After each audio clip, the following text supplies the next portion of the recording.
Er du clean eller klam?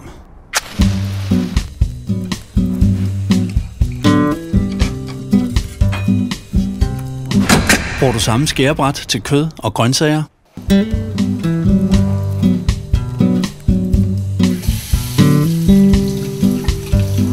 Vasker du hænderne ordentligt? Skifter du viskestykke og karklud ofte?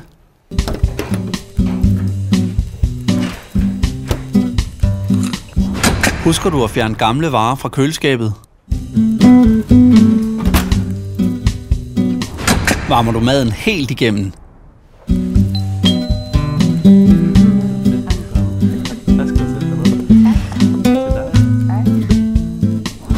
Sjusk med hygiejnen giver dårlig mave. Jeg låner lige toilettet. Tænk dig om, når du laver mad. Tjek om du er clean eller klam på cleanelerklam.dk.